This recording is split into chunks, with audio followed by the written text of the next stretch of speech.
大家好，欢迎收看爱上电子。今天咱们看一款可以自制的电池充电器。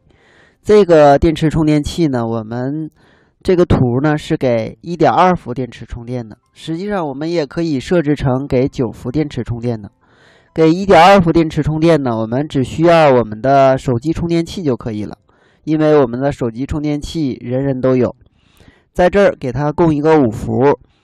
因为这是整流桥电路，所以呢不怕接反。如果充电器的极性接反了，那么不会影响电路。很显然，这端输出正电压，这端输出负电压。这个电压经电容滤波以后，通过这个电阻线流给这个稳压管这端提供一个基准电压 2.4 伏。因为这个稳压管就是 2.4 伏的，所以这个3极管的积极都是 2.4 伏。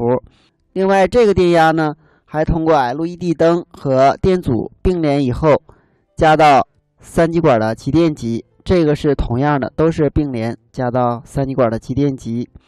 由于积极电压是 2.4 伏，发射极接入电池，这个电池呢，我们知道它是 1.2 伏的，在没有充满的时候呢，是低于 1.2 伏的。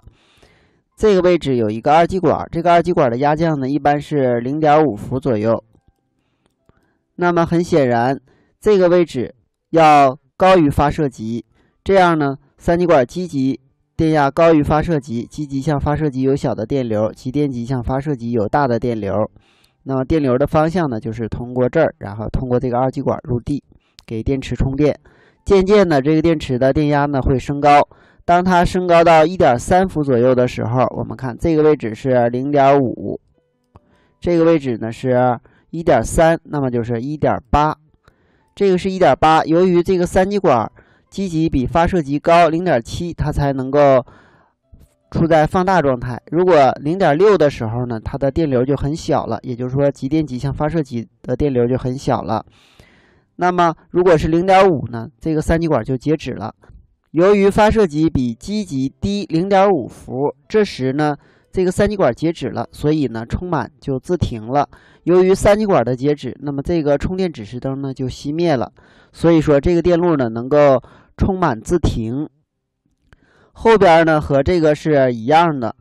另外呢，如果我们需要给9伏电池充电呢，我们就要把这个稳压管的稳压值改变一下。前边呢要利用一个12伏的电源来给这个9伏的电池来充电，效果是一样的，都是在充电的时候指示灯会点亮，在充满的时候由于没有了电流，指示灯就会自动熄灭。好，今天咱们就到这里，谢谢大家，再见。